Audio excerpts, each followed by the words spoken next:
তাহলে quantum number বানানো হয়েছে কেন? কোয়ান্টাম নাম্বার কি ট্রু? কোয়ান্টাম নাম্বার কি আসলে এক্সিস্ট করে? সবাই একটু মনোযোগ দাও। আজকে পড়বো হচ্ছে কোয়ান্টাম নাম্বারস। কোয়ান্টাম নাম্বারস কেন পড়ি ওইটার পেছনে কাহিনীটা হচ্ছে এটা। সবাই একটু শোনো। ইলেকট্রন কি? Can anybody answer? এবার basically speaking electron is something যেটা আমরা চোখে দেখতে পারি না। পারি? তাহলে ইলেকট্রন নিয়ে একদম স্পেসিফিক্যালি কিছু বলা কি আমাদের পক্ষে পসিবল? কোনো অন্ধ মানুষ কোনোদিন তোমার কাছে বর্ণনা করতে পারবে লাল কালার দেখতে কেমন? তুমি কোনোদিন বর্ণনা করতে পারবে ইলেকট্রন দেখতে কেমন? What you can do is তুমি ওই অন্ধ মানুষটার মতো কিছু অ্যাজাম্পশনস দিতে পারবা যে মেবি ইলেকট্রন এরকম অর ভাই কথাবার্তা না ভাই, একদম সিরিয়াস পড়া তো পড়াচ্ছি না, সবাই একটু গল্পের মতোই শোনো। সো তুমি হচ্ছে ওই অন্ধ মানুষটার মতো জাস্ট অ্যাজাম্পশন দিতে পারবা যে মেবি ইলেকট্রন এরকম, মেবি ইলেকট্রন একটা পার্টিকেল, মেবি ইলেকট্রন একটা ওয়েভ। ইলেকট্রন কি সেটা ভ্যারি করে আমরা কি স্টাডি করতেছি তার উপর। তার রিজন হচ্ছে ইলেকট্রন কি এটা আমরা জানি না, একদম বেসিক অ্যান্সার।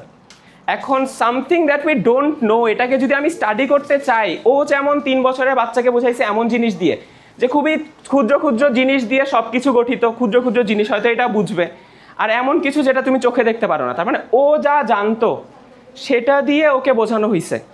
তেমনিভাবে আমাদের একটা নোন ওয়ার্ল্ড আছে না? আমরা কি জানি? আমরা নাম্বারস জানি, আমরা ওয়ার্ডস জানি, রাইট? আমরা অ্যাক্সিস চিনি, এক্স ওয়াই জেড। আমরা রিয়েল লাইফে 3D দেখি না, আমরা 3D দেখি না 2D দেখি, এটা একদম লাস্টে বলবো না। আমরা রিয়েল লাইফে যা দেখি তা নিয়েই তো আমরা সব জানি। তাহলে কোয়ান্টাম নাম্বার হচ্ছে একটা ওয়ে, যেই ওয়েতে আমরা আননোনটাকে ডিসক্রাইব করা ট্রাই করি with something that we'd know, numbers. Okay, তার মানে কোয়ান্টাম নাম্বারের কাজ কি? কোয়ান্টাম নাম্বারের কাজ হচ্ছে ইলেকট্রনের সম্পর্কে বলা, ইলেকট্রন কোথায় আছে অ্যাটমের মধ্যে, ইলেকট্রনটা কি শেপে আছে, ইলেকট্রনের পজিশন কোথায়, ইলেকট্রনের বিহেভিয়ার কীরকম, এগুলো আমরা ডিসক্রাইব করার ট্রাই করি কোয়ান্টাম নাম্বার দিয়ে। বুঝতে পারতেছি? তাহলে কোয়ান্টাম নাম্বার বানানো হয়েছে কেন? কোয়ান্টাম নাম্বার কি ট্রু? কোয়ান্টাম নাম্বার কি আসলে এক্সিস্ট করে? এগুলো কোয়েশ্চেনের পার্টই না। আমাদের কোয়েশ্চেনের পার্ট হচ্ছে কোয়ান্টাম নাম্বার আমরা কেন ইউজ করতেছি। কোয়ান্টাম নাম্বার আমরা ইউজ করতেছি to describe unknown with something that we know. বুঝতে পারতেছি? তাহলে আমরা স্টার্ট করি quantum number. Quantum number start করার আগে তোমাদেরকে ছোট্ট একটা পড়ায় মনে করাই দিই। তোমরা স্পেকট্রাম নিয়ে পড়ছো না? অ্যাটমিক স্পেকট্রাম মনে আছে? অ্যাটমিক স্পেকট্রাম তোমাদের চ্যাপ্টার 3-তে ছিল না? পিঙ্ক কালারের কেমিস্ট্রি বইয়ের মধ্যে 9-10 বই পিঙ্ক ছিল না? আচ্ছা,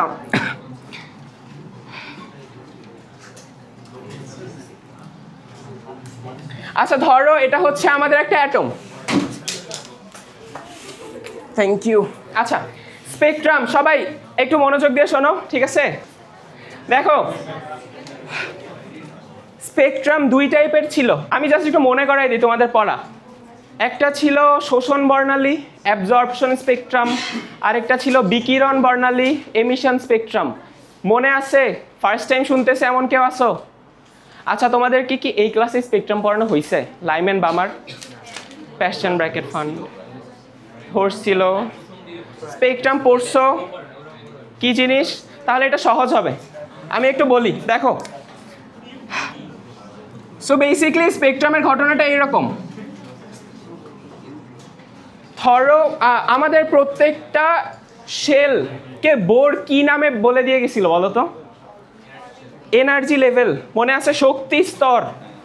বোরের ভাষ্যমতে ইলেকট্রনগুলো সবাই নিজ নিজ শক্তি স্তরে থাকে, অ্যান্ড সেই শক্তি স্তরে থাকাকালীন সময়ে ও কোনো প্রকার এনার্জি কি করতে পারে না, রিসিভও করে না, ডোনেটও করে না। এইটাকে আমি অন্যভাবে বলতে পারি না যে একটা ইলেকট্রন যদি কোনো শক্তি স্তরে থাকতে চায় তার সার্টেন অ্যামাউন্ট অফ এনার্জি লাগে। তার মানে কেউ যদি ফার্স্ট শেলে থাকতে চায়, বোরের দেওয়া মতে কে শেল, এল শেল, ঠিক আছে? কোনো ইলেকট্রন যদি কে শেলে থাকে তার মানে তার সার্টেন অ্যামাউন্ট অফ এনার্জি আছে। কে শেলে যত ইলেকট্রন থাকতে চায় সবার কি সেম অ্যামাউন্ট অফ এনার্জি লাগবে, রাইট? আবার ধরো এল শেল, এল শেলে যে ইলেকট্রনগুলো আছে তাদেরও কি লাগবে, সবার সেম অ্যামাউন্ট অফ এনার্জি লাগবে, বাট সেটা স্লাইটলি লার্জার হবে দেন কে শেল। কে শেলের থেকে একটু বেশি এনার্জি লাগবে এল শেলে থাকতে, যেহেতু এল হচ্ছে আপার শেল। তারপর এম এ যেতে কি আরও বেশি এনার্জি লাগবে। আচ্ছা, এখন যদি এই ইলেকট্রনটার অনেক শখ হয় যে আমি হচ্ছে লেভেল আপ করবো লাইফে, ঠিক আছে, ওরা প্লাস প্লাস করতে চায়। এখন ধরো ও যদি সেকেন্ড লেভেলে যেতে চায় তাহলে ওর কি বাহির থেকে এনার্জি নিতে হবে না? বাহির থেকে এনার্জি নেওয়া ছাড়া ও কখনো স্টেপ আপ করতে পারবে না। তাহলেও কি করবে বলো তো? পরিবেশ থেকে, এনভায়রনমেন্ট থেকেও কি করে নিল? কিছু পরিমাণ এনার্জি শোষণ করে নিল। ওকে, শোষণ করে ওর যদি নেসেসারি অ্যামাউন্ট অফ এনার্জি জমা হয়ে যায়, ও তখন কি করবে? জাম্প করে এল শেলে চলে আসবে, রাইট? এটা তো আমরা সবাই জানি। এখানে যে ও এনার্জিটা অ্যাবজর্ব করে নিল, এটার নাম কি? অ্যাবজর্পশন স্পেকট্রাম, ঠিক আছে? বা এটাকে বাংলায় অন্ধকার বর্ণালীও বলে অনেক সময়। অন্ধকার বর্ণালী কিভাবে কাজ করে? অনেকটা এইরকম। আচ্ছা, এটা বিকিরণটা বলার পরে হয়তো বুঝতে সুবিধা হবে। আচ্ছা দেখো, এখন তো ওরা অনেক উপরে নিয়ে গেছে, ঠিক আছে, ও এখন আপার লেভেলে থাকে। বাট পরিবেশ থেকে যদি এনার্জি সাপ্লাই দেওয়া বন্ধ হয়ে যায়, তখন কি ও আপার শেলে সাস্টেইন করতে পারবে? তখনও কি করবে? আগেরটাতে ফিরে আসবে। বাট ওর লোয়ার শেলে থাকতে তো কম এনার্জি লাগে, তাহলে ওর কাছে যে এক্সট্রা এনার্জি চলে আসছে ওটা কি করবে? ওটা হচ্ছে রিলিজ করে দিবে, আবার এনভায়রনমেন্টে এনার্জি আকারে রিলিজ করে দিবে, অ্যান্ড ইলেকট্রনটা জাম্প ব্যাক করবে নিজের শেলে, ঠিক আছে, অকাতে ফিরে আসছে। আচ্ছা, যেই এনার্জিটা রিলিজ হয়ে গেল এটার নাম কি? Emission spectrum. আচ্ছা, আরেকটা জিনিস অলরেডি হয়তো তোমরা জানো যে এনার্জি কোয়ান্টাইজড, এই কথাটা শুনছো না পড়ানোর টাইমে? আচ্ছা, না শুনলে এখন শুনো। আচ্ছা, এই ইলেকট্রনটা আইদার কে শেলে থাকতে পারবে অথবা এল শেলে থাকতে পারবে, ইন বিটুইন কোনো শেলে থাকতে পারবে না। এটাকে আরেকটু ডেসক্রাইব করি। ধরো কে শেলে থাকে, ধরে নাও for the sake of argument, K শেলে থাকতে 100 জুল শক্তি লাগে, এল শেলে থাকতে 500 জুল শক্তি লাগে। ওকে, ওকে যদি আমি বাহির থেকে, ও ধরো কে শেলে আছে, তার মানে ওর এনার্জি কতটুকু? 100 জুল। 100 জুল এনার্জি ওর কাছে আছে। আমি যদি বাহির থেকে ওকে 200 জুল এনার্জি দেই এক্সট্রা, ওর টোটাল এনার্জি কত হয়েছে? 300। এখনও কি করবে বলো তো? ও কি একটু রাস্তার সামনে এসে এখানে দাঁড়ায় থাকবে? এটা কি পসিবল? না। তার মানে তুমি ওকে যতই এনার্জি দাও না কেন, যতক্ষণ পর্যন্ত না 500 জুল হচ্ছে ততক্ষণ পর্যন্ত কি করবে না? জাম্পটা করবে না। বুঝতে পারতেছি? জাম্প যখন করে তখনও 500 জুল এনার্জি রিসিভ করে ফেলছে, মানে কত? 400 রিসিভ করছে।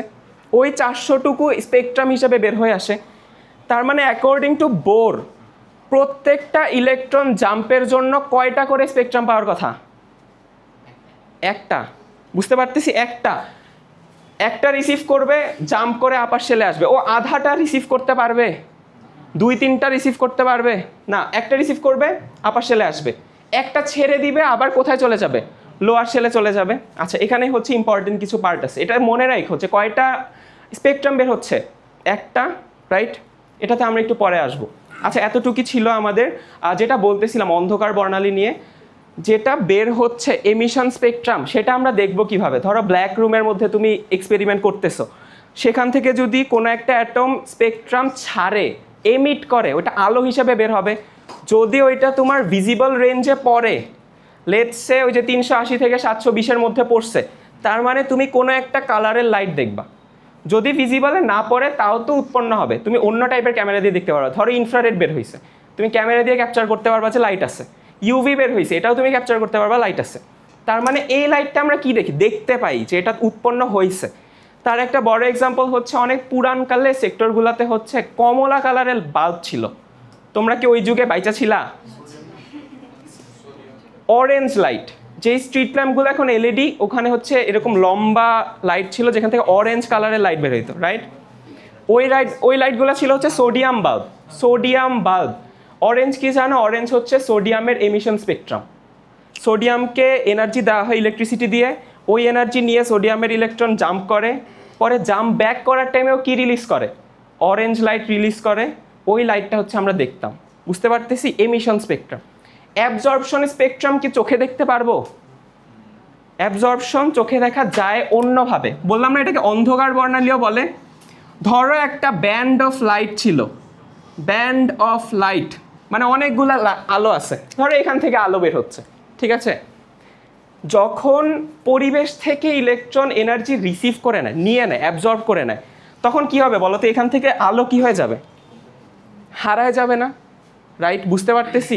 একটা স্পেকট্রাম নিয়ে নিছে, তাহলে কি হবে? একটা অন্ধকার পোর্শনের ক্রিয়েট হবে না?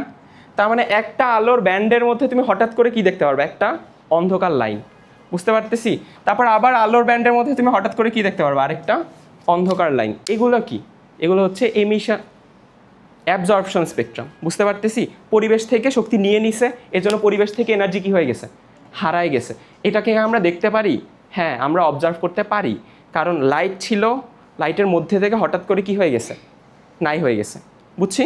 আচ্ছা, এটা আমাদের আজকের টপিক না, এটা পড়ানো দরকার ছিল। এখন হচ্ছে আমরা স্টার্ট করি কোয়ান্টাম নাম্বার। ওকে, তাহলে কোয়ান্টাম নাম্বার কি? কোয়ান্টাম নাম্বার হচ্ছে এমন একটা উপায়, যে উপায় দিয়ে আমরা ইলেকট্রনের মতো আনসিন কিছুকে ডিসক্রাইব করতে পারবো। আচ্ছা, কোয়ান্টাম নাম্বার হচ্ছে চার ধরনের কোয়ান্টাম সংখ্যা দিয়ে আমরা হচ্ছে ইলেকট্রনকে ডিসক্রাইব করার ট্রাই করি। বুঝতে পারতেছি? তার মধ্যে প্রথমটা, পিছে কথা না, তার মধ্যে প্রথমটা হচ্ছে প্রিন্সিপাল কোয়ান্টাম নাম্বার বা প্রধান কোয়ান্টাম সংখ্যা। প্রিন্সিপাল কোয়ান্টাম নাম্বার এটা তোমরা চিনো। প্রিন্সিপাল কোয়ান্টাম নাম্বার দিয়ে অ্যাকচুয়ালি রিপ্রেজেন্ট করা হয় হচ্ছে ইলেকট্রনের শেল, যেটা ওই যে মাত্র ড্র করা ছিল কে এল এম। বুঝতে পারতেছি? বোর্ড যেগুলো নাম দিয়ে গেছিলো। তাহলে প্রিন্সিপাল কোয়ান্টাম নাম্বার দিয়ে আমরা রিপ্রেজেন্ট করতেছি হচ্ছে শেল। প্রিন্সিপাল কোয়ান্টাম নাম্বার দিয়ে আমরা এনার্জি লেভেল বোঝাই, ওইটা তো সবাই বুঝতেই পারতেছো। এনার্জি লেভেলের নাম বোর আগে থেকেই দিয়ে গেছিল। তাহলে শেল, এটা দিয়ে রিপ্রেজেন্ট করা হয় হচ্ছে এনার্জি লেভেল, অ্যান্ড এটাকে প্রকাশ করা হয় এন আকারে। এন এর নাম্বারগুলো কিভাবে চলে? এন হচ্ছে 1 2 3 4 এরকমভাবে চলতে থাকে। 1 কোনটা? 1 হচ্ছে ফার্স্ট এনার্জি লেভেল অথবা কে শেল, 2 হচ্ছে সেকেন্ড এনার্জি লেভেল বা এল শেল, 3 হচ্ছে এম, 4 হচ্ছে এন। ওকে, কেউ কি বলতে পারবা নামগুলা কে এল এম এন হওয়ার রিজন কি? কেন কে থেকে স্টার্ট করছে Bohr? What's the reason behind it? ভাই, এটার কোনো রিজন নাই, বুঝছো? বোরের মন চাইছে কে থেকে শুরু করবে, ও থেকে কে থেকে শুরু করছে। এটার অ্যাকচুয়ালি কোনো এক্সপ্লেনেশন নাই। হয়তো আসলে স্পেশাল কেউ ছিল, বুঝছো? Who knows, whatever. আচ্ছা, এই হচ্ছে প্রিন্সিপাল কোয়ান্টাম নাম্বার। এবার আসতেছে হচ্ছে ভাই আস্তে, এখনো তো তোমাদের ব্রেক শুরু হয় নাই। এরপরটা হচ্ছে সেকেন্ডারি কোয়ান্টাম নাম্বার বা অ্যাজিমুথাল কোয়ান্টাম নাম্বার। এটা দিয়ে আমরা রিপ্রেজেন্ট করি হচ্ছে সাবশেল। সবাই একটু থামো। তোমাদের 9-10 বইতে যে একটা ভুল ছিল, ভুল বলতে it's kinda like lack of information, ভুল বলা যায় না। তোমাদেরকে এত বেশি জিনিস কেন পড়াবে 9-10-এ? It's kinda like lack of information. যেটা ছিল তোমাদের 9-10 বই অরবিটাল বলে একটা ওয়ার্ড ছিল, মনে আছে? তোমাদের বইতে অরবিটাল দিয়ে অ্যাকচুয়ালি এই জিনিসটাকে বোঝাইতো, সাবশেল। আর তোমাদের 9-10-এ অরবিটাল বলে কিছু এক্সিস্টই করতো না। অরবিটাল নামটা ছিল, ওই নামটা কার জন্য ইউজ করা হইতো? সাবশেলের জন্য ইউজ করা হইতো। বাট অরবিটাল কনসেপ্টটা তোমাদেরকে অফিসিয়ালি পড়ানো হয় নাই। অনেকে হয়তো পড়ছো, কেউ কি কখনো ইলেকট্রন কনফিগারেশন করার টাইমে অথবা বন্ড দেখানোর টাইমে বক্স ড্র করছো? 1s এর মধ্যে একটা বক্স, তারপর পি এর মধ্যে 3টা বক্স, ডি এর মধ্যে 5টা বক্স, বক্সগুলো আঁকছো? প্রত্যেকটা বক্স হচ্ছে এক একটা অরবিটাল। আর 1s 2s 2p এগুলো হচ্ছে এক একটা সাবশেল। বুঝছি? আচ্ছা, তাহলে সেকেন্ডারি কোয়ান্টাম নাম্বারে অনেকগুলো নাম আছে। সেকেন্ডারি কোয়ান্টাম নাম্বার, সহকারী quantum number, azimuthal quantum number. প্যারাকার বাংলা ভার্সনের পোলাপানদের তোমাদের হচ্ছে সবগুলা নাম বাংলায় লিখে দিলেই তোমাদের কোশ্চেন হয়ে যাবে, ঠিক আছে? সেকেন্ডারি স দিয়ে লিখে দিবে সেকেন্ডারি কোয়ান্টাম নাম্বার। তারপর হচ্ছে অ্যাজিমুথাল বাংলায় লিখে দিবে। তাই হচ্ছে এগুলো সবই মনে রাখতে হবে। একটা ব্যাপার আমি রেকমেন্ড করব, যারা বাংলা ভার্সনের স্টুডেন্ট আসছো, ইংলিশ ভার্সনের পোলাপানদের কলেজে অনেক কষ্ট, এটা সবাই জানে, ঠিক আছে? কারণ তোমাদের বই নাই, রিসোর্স নাই। আমি একটা আমার বাংলা ভাইদের কাছে ফিরে আসি। বাংলা ভার্সনদের কাছে রেকমেন্ডেশন থাকবে ইংলিশ টার্মগুলো একটু এখন থেকে পড়ে রাখবা, ঠিক আছে? কারণ লেটস সে আইওটির কোয়েশ্চেন তো পুরাটা ইংলিশে হয়, ঠিক আছে? অ্যান্ড ঢাকা থাকতে চাইলে একটা বড় ভার্সিটি হচ্ছে আইওটি। ঢাকার মধ্যে কয়টা ইবে আছে যদি ইঞ্জিনিয়ারিং টার্গেটেড হও? BUET, MIST, IoT. ভাই বুটেক্সে কে কার পড়ার ইচ্ছা আছে বলো, রাইট?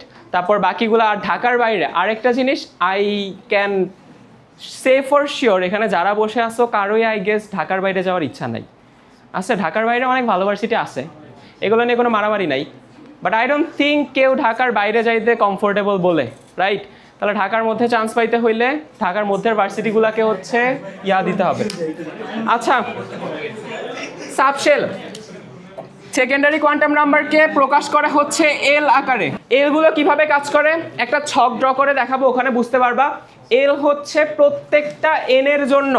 আচ্ছা, একটা জিনিস একটু মনে রাখো, এখানে প্রত্যেকটা জিনিসের আগেরটার উপর ডিপেন্ডেন্ট, ঠিক আছে?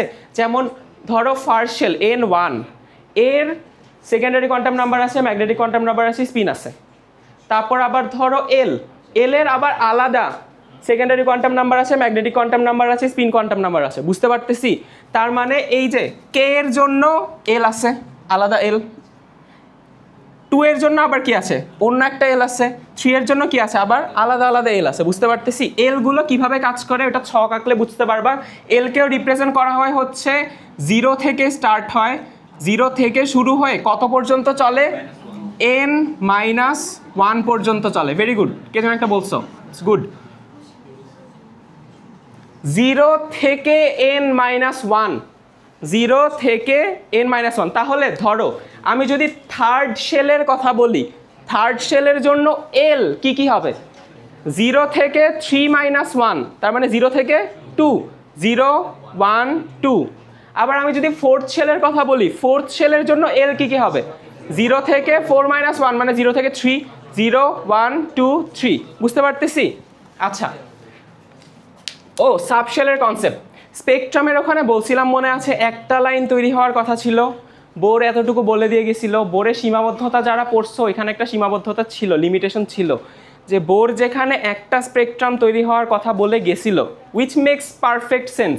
একটা লেভেল চেঞ্জ করতেছে, একবারই স্পেকট্রাম তৈরি হবে। বাট ওই স্পেকট্রাম লাইনে, স্পেকট্রাল লাইনের ভেতর মাল্টিপল লেয়ার্স ছিল। তার মানে একটা স্পেকট্রাল লাইনকে যদি আমি একটু জুম ইন করে দেখি, ওইটার ভিতর মাল্টিপল লাইন ছিল। ওইটা কেন হয়েছে? রাইট? তাহলে আমরা এখন একটা প্রবলেম ক্রিয়েট করছি। প্রবলেমটা কি? প্রবলেম হচ্ছে আমাদের নলেজ বলতেছে ইলেকট্রন যদি একবার লেভেল চেঞ্জ করে তাহলে একটা স্পেকট্রাল লাইন তৈরি হওয়ার কথা, বাট যেই স্পেকট্রাল লাইন আমরা পাইছি ওটার মধ্যে মাল্টিপল লাইন্স ছিল। তাহলে কোনটাকে আমরা ভুল বলবো?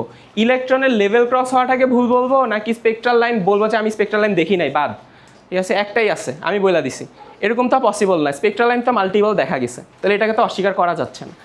তখন যেই সলিউশনটা আসছে সেটা হচ্ছে যে মেবি আমরা যেটাকে সিঙ্গেল লেভেল ট্রান্সফার বলে ধরে নিতেছি, যে একবার লেভেল ক্রস হয়েছে, এটা অ্যাকচুয়ালি সিঙ্গেল লেভেল ট্রান্সফার হয়নি। তার মানে লেভেলগুলোর মধ্যে আরও কি আছে? সাব লেভেল আছে, হেন্স সাবশেলস। তার মানে শুধু যে শেল থেকে এক শেল থেকে আরেক শেলে ক্রস হয়ে গেছে তা না, শেলের ভেতরে আরও কি আছে? মাল্টিপল সাবশেলস আছে না? যেমন আমরা 3 এর জন্য 3টা সাবশেল পাইছি না, 0, 1, 2। তারপর 4 এর জন্য 4টা পাইছি না, 0, 1, 2, 3। তার মানে এক একটা লেভেলের মধ্যে আরও কি আছে? ছোট ছোট লেভেল আছে। তাহলে ইলেকট্রন যদি এক লেভেল থেকে অন্য লেভেলে যায়, ও ভেতরে ভেতরে কি করতেছে বলো তো?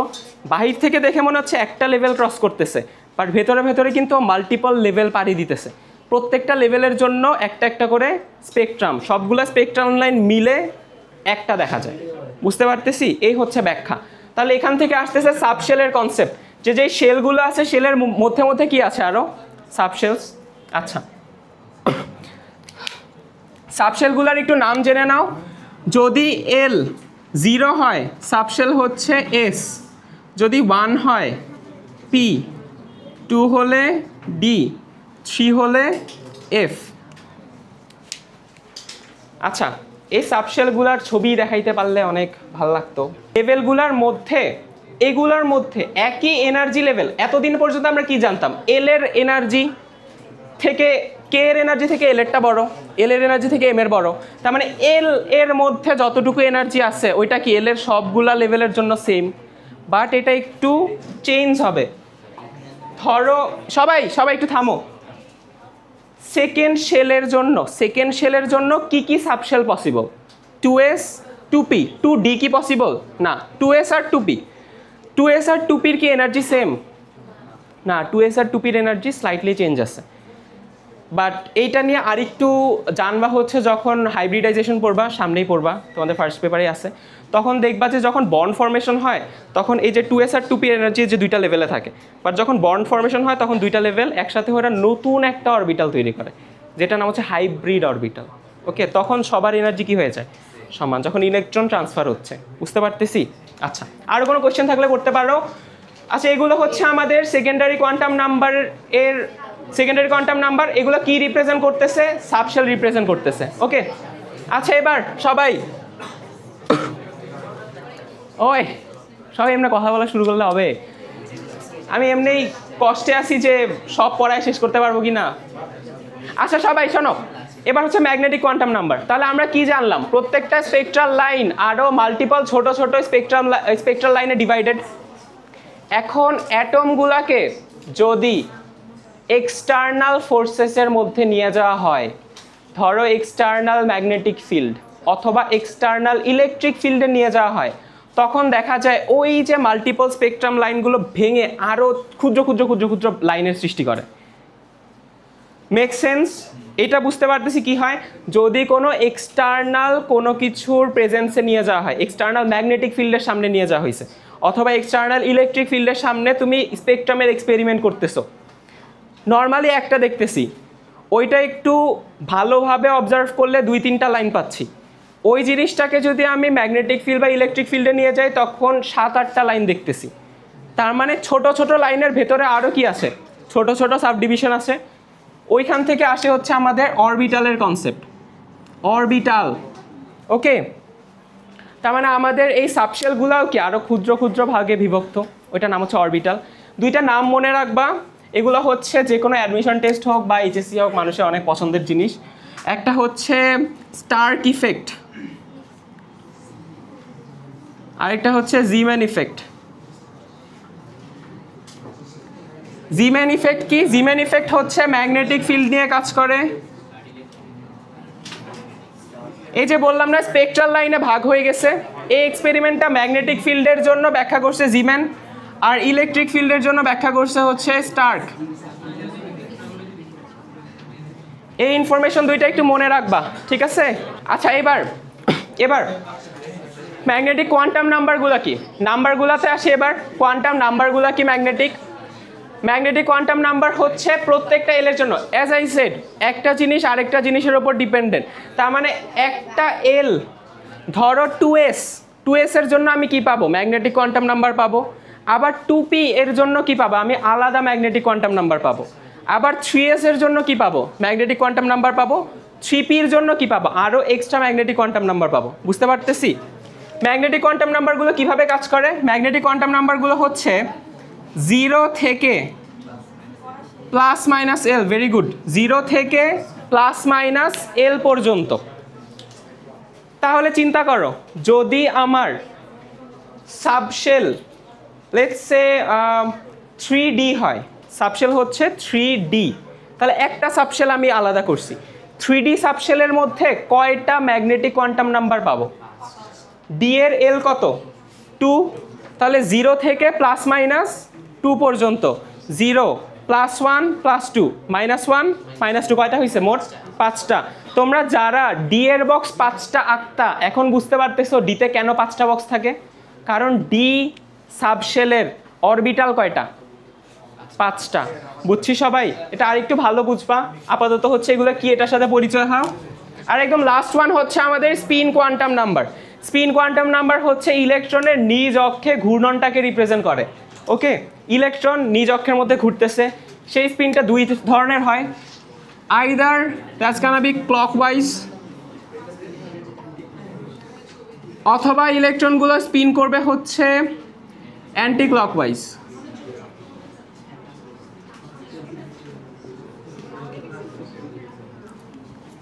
এই স্পিনগুলোকে এখন আমরা নাম্বারটাকে নিয়ে আসি। কি জিনিস বুঝলাম? নাম্বারটা কি?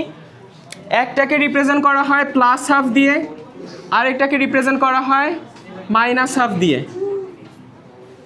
ইলেকট্রন জোড়ায় জোড়ায় থাকলে স্টেবল হয়, মনে আছে? Duet rule. ইলেকট্রন জোড়ায় জোড়ায় থাকলে কি থাকে? স্টেবল অবস্থায় থাকে।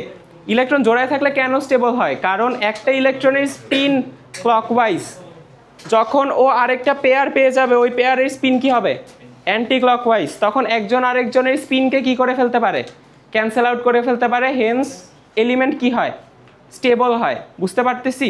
আচ্ছা, ক্লকওয়াইজ প্লাস হাফ নাকি অ্যান্টি ক্লকওয়াইজ প্লাস হাফ এগুলো নিয়ে তর্ক বিতর্ক অনেক করা যায়, এগুলো ফিক্সড কিছু না, এক এক রাইটারের বইতে এক এক রকম লেখা আছে, এটা তোমাদের ইচ্ছা, যে কোনো একটা ফলো করতে পারো, প্লাস হাফ মাইনাস হাফ যে কোনো একটা দিলেই হবে, ক্লকওয়াইজের জন্য প্লাস হাফ অথবা ক্লকওয়াইজের জন্য minus half, that's your wish.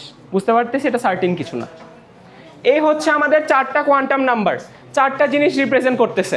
এবার বলি এই ওয়ার্ডগুলো একটু শোনো, বই পড়ার টাইমে না হলে দেখবা প্যারা খেয়ে গেছো। প্রথমটা হচ্ছে প্রিন্সিপাল কোয়ান্টাম নাম্বার, ওয়ার্ডগুলা একটু কনফিউজিং হবে, মনোযোগ দিয়ে শুনো। প্রিন্সিপাল কোয়ান্টাম নাম্বার ইলেকট্রনের আকার রিপ্রেজেন্ট করে, আকার, ইলেকট্রনের কক্ষপথের আকার। সেকেন্ডারি কোয়ান্টাম নাম্বার আকৃতি বা শেপ রিপ্রেজেন্ট করে, সেই কক্ষপথটার শেপ কীরকম হবে অথবা ইলেকট্রনের শেপ কীরকম হবে। আমরা যদি ইলেকট্রনকে মেঘ হিসেবে নেই তাহলে ইলেকট্রনের একটা শেপ আছে না আলাদা, ওইটা শেপ কীরকম হবে। ম্যাগনেটিক কোয়ান্টাম নাম্বার ওই শেপটার ত্রিমাত্রিক বিন্যাস রিপ্রেজেন্ট করে, যে 3D প্লেনে শেপটা কিভাবে আছে, ও কি এক্স অ্যাক্সিস বরাবর আছে না ওয়াই অ্যাক্সিস বরাবর আছে না জেড অ্যাক্সিস বরাবর আছে, এটা হচ্ছে ম্যাগনেটিক কোয়ান্টাম নাম্বার রিপ্রেজেন্ট করে। আর স্পিন কোয়ান্টাম নাম্বার বেসিক্যালি ইলেকট্রনের স্পিনকে বোঝায়। বুঝতে পারতেছি? তাহলে এই যে কোয়ান্টাম নাম্বার দিয়ে আমরা ইলেকট্রনের অবস্থা সম্পর্কে জানতে পারতেছি না, এটাই হচ্ছে কোয়ান্টাম নাম্বারের কাজ। আচ্ছা, কোয়ান্টাম নাম্বার কি এটা নিয়ে কারো কোনো কোয়েশ্চেন থাকবে কি? এটা বুঝতে পারবা কোয়ান্টাম নাম্বার কি জিনিস? কোন কোয়ান্টাম নাম্বার কি? এটা শেল রিপ্রেজেন্ট করতেছে, সাবশেল রিপ্রেজেন্ট করতেছে, অরবিটাল রিপ্রেজেন্ট করতেছে, স্পিন রিপ্রেজেন্ট করতেছে। প্রত্যেকটা রিপ্রেজেন্টেশনকে আমরা আমাদের নোন ওয়ার্ল্ডের জিনিস দিয়ে ব্যাখ্যা দিতেছি, উইচ ইজ এ নাম্বার। আমরা প্রত্যেকটা জিনিসকে একটা নাম্বার দিয়ে বোঝাচ্ছি, যেমন প্রত্যেকটা শেলকে আমরা এক একটা নাম্বার দিয়ে বোঝাইছি, প্রত্যেকটা সাবশেলের জন্য আমরা এক একটা নাম্বার অ্যাসাইন করছি, প্রত্যেকটা অরবিটালের জন্য আমরা এক একটা নাম্বার অ্যাসাইন করছি, প্রত্যেকটা স্পিনের জন্য আমরা কি করছি নাম্বার অ্যাসাইন করছি। নাম্বার অ্যাসাইন করার কাজ কি? সো দ্যাট আমাদের স্টাডিটা অনেক বেশি রিলেভেন্ট হয়, অনেক সহজ হয়। বুঝতে পারতেছি সবাই? That's why quantum numbers. Just solid এই জিনিসগুলো পড়ায় গেলে মনে রাখা অনেক কষ্ট, তার থেকে নাম্বারস মনে রাখা অনেক সহজ। টাইম আছে, লেটস গো। আমরা হচ্ছে কিছু এক্সট্রা জিনিসপাতি দেখি। ছক, চল আমরা হচ্ছে কুইকলি আমরা ওই ছকটা বানাই ফেলি।